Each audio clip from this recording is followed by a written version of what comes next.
everybody. On this pretty afternoon out here, I realized I would like to clarify something.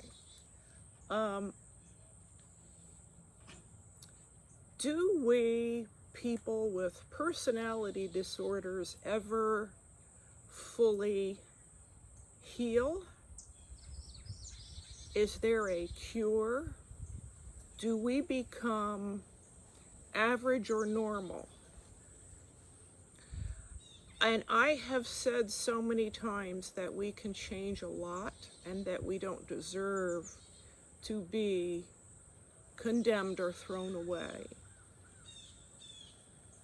I'm going to contradict myself just a tiny bit here. I do not actually think, for the most part, that we can ever no longer be, for example, schizoid. It seems to be a very essential part of my nature.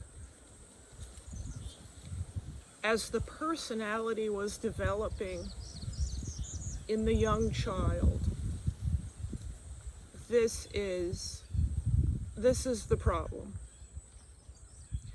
It's like trying to rewire something that's electronic. And if you rewire it, it will not be the same item or person anymore. What we have to do, and I'm going to give some advice, what we have to do is the best we can with what we've got. We can learn, we can change, we can develop greater empathy and interest in other people. Certainly. One of the things that breaks my heart the most is that children are being overlooked. I realize we hesitate to label kids, but by the same token, there are kids with problems who are just not receiving any kind of help or diagnoses whatsoever. When I watch these television programs about, serial killers, when they cover the life of that person and when they go back and talk about the childhood, they say that there were signs all along.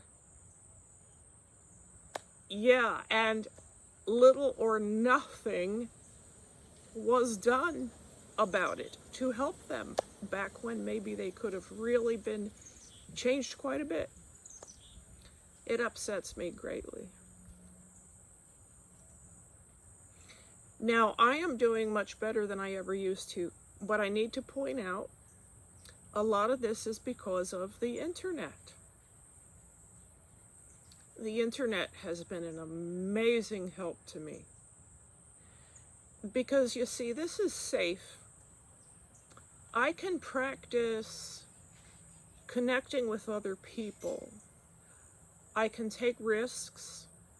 I can practice being truly vulnerable and honest. And if it goes badly, the worst thing that can happen is, I can get my feelings hurt. But all I have to do is block that person, delete the conversations, maybe even take a little vacation from my computer for a day or two. That's all. And then when I feel like it, just try again.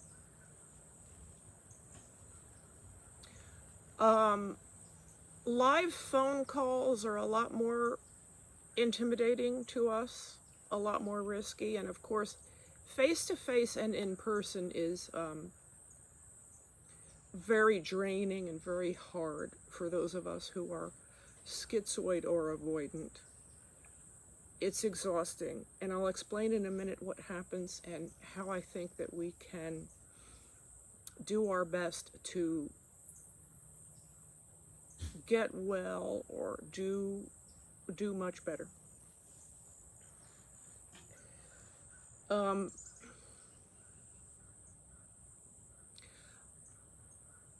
I probably will never change tremendously. I still do not often go out. I don't have agoraphobia. This is a large property, and I go outside, and I will go out with my husband, but it is rare. I also never had any interest in getting my driver's license. Really wasn't a big fan of driving, and I still really hate driving. I can, but here's the key. I used to enjoy driving, but it was only when I knew exactly where I was going. Exactly. So that my mind could wander and it was all completely memorized. When it comes to going somewhere I'm not familiar with, now that's an entirely different story. I'm also still a person who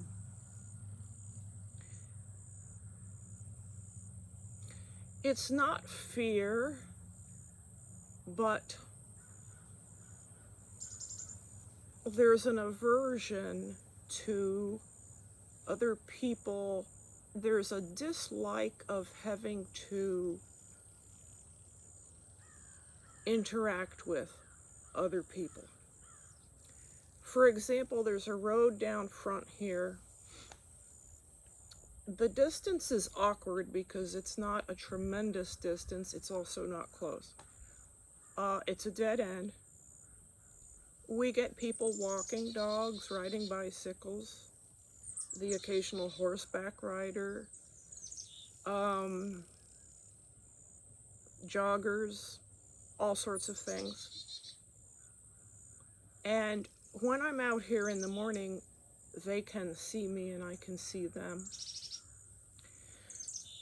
And I'm the type of person who prefers not to even wave. I wish that I wasn't seen. And I certainly don't want to walk closer and get involved in a conversation. And I know that's odd because I don't really have anything against the person. Usually they're strangers. Some of them are neighbors, and I'm worried they already probably don't think much of me. They know I'm a little weird, and they just don't know why. And what I do is, I will step back behind my house so that I'm out of sight. I will act like I didn't see them. I'm distracted. I go behind the house, and I'll wait until they are past.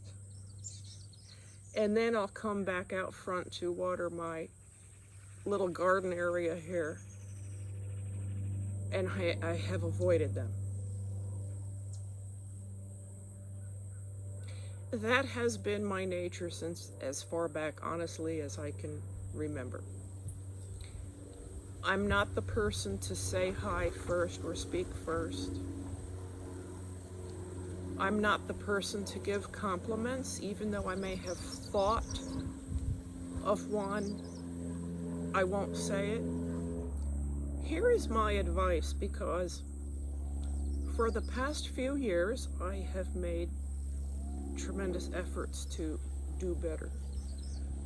I don't want people to think I'm a snob.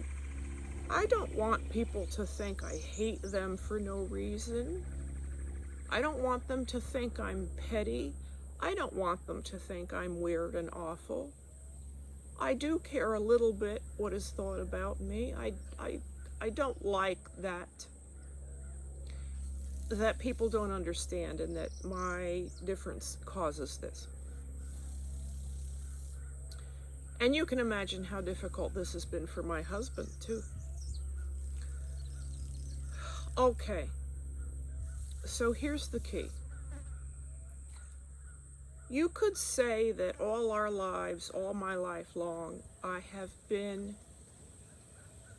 trying to change and interact more with people. I used to work a lot of hours, a lot beyond full-time, really. I used to have to go out more. I used to have to interact a lot more. So you can say that already for my entire life, I've been doing what some counselors would suggest we do, which is to push ourselves to get out and interact with people more. But there's something very, very important about that. Pushing us schizoids, can really do a lot of harm. I do not make lists or mark my calendar or push or force myself anymore. I wait until I feel like I'm in the right mood, an encouraged mood, a well-rested state of mind. And here's what the difference is. When you are doing this, interacting with others, you must be willing, you have chosen and decided that you're willing to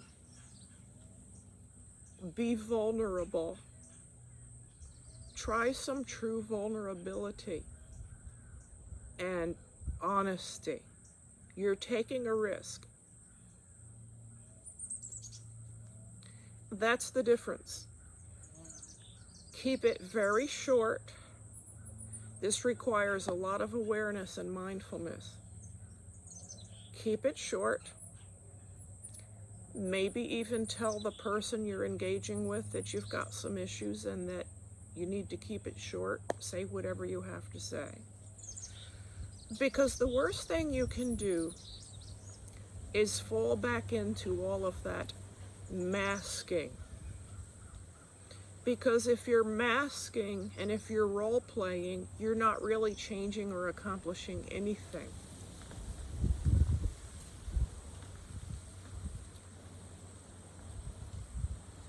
Seem to have a storm coming.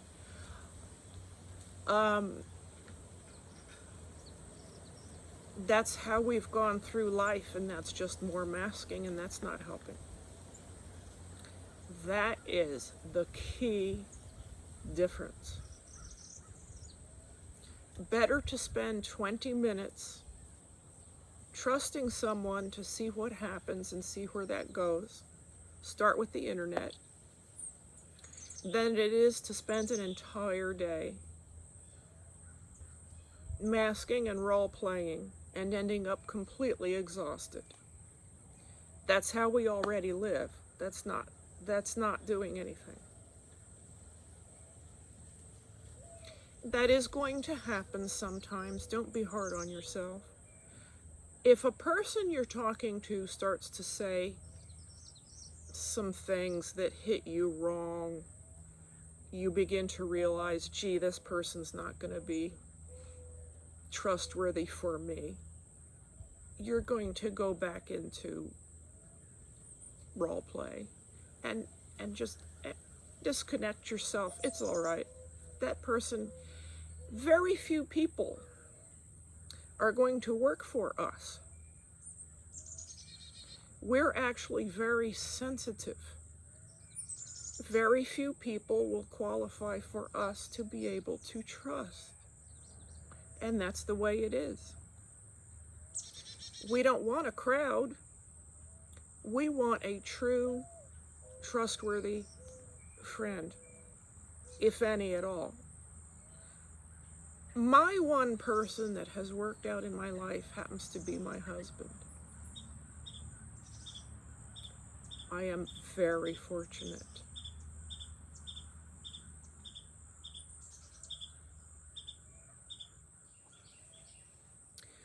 When we do finally allow someone into our lives as a friend or partner or whatever, we can actually make the very best, most loyal, most honest, most grateful, most generous friends that you could ever have. And I think I'm speaking just then of not only schizoids, or avoidance, but I think there's a personality type that fits also. Maybe the INFJ. That fits lots of people. That fits lots of people. What we want is not a superficial crowd. And we do not like the noise of small talk. Silence is better than that fake wasted time of the small talk and the shallowness that a lot of people put a lot of energy into. We want to get right down to the real thing. We want the real thing.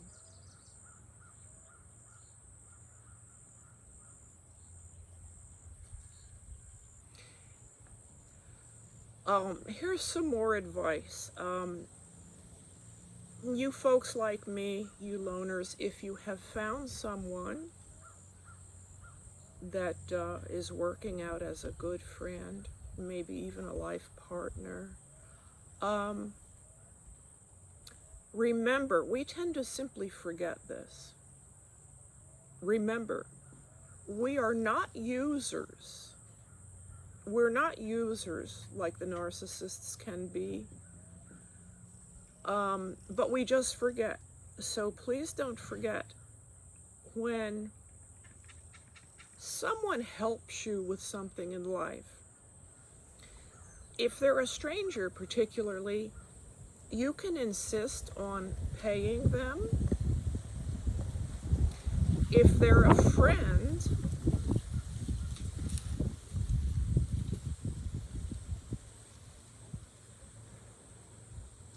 what I do, since I'm unable to, I don't cook very well, and I just cannot entertain. So if I've gone to someone's home and attended a small party and they fed me well, the way that I show my gratitude and say thank you, and of course there's always a card you can send. I don't know if people are sending cards so much anymore. I'm an artist, and I will take what I feel is a very good picture, whether it's a drawing or a painting, and if I feel pretty sure that they will like it, I give that to them as a gift. And that's my way of reciprocating and saying thank you. I appreciate what you did for me.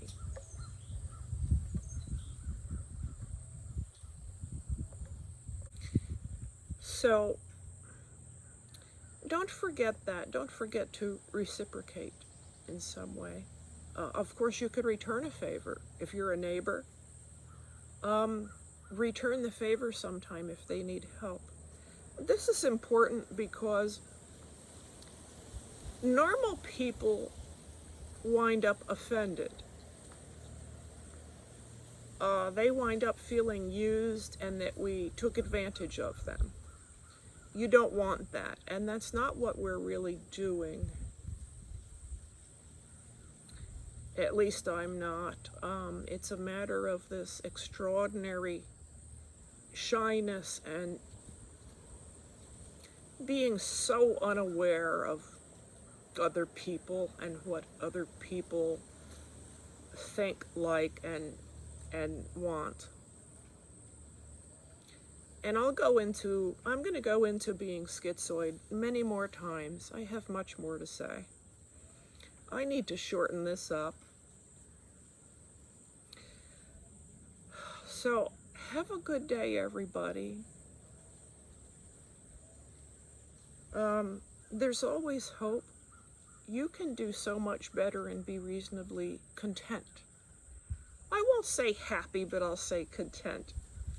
There are contributions you can make to society and things you can leave behind so that your life, your very special and different life, will have great meaning and help lots and lots of others someday.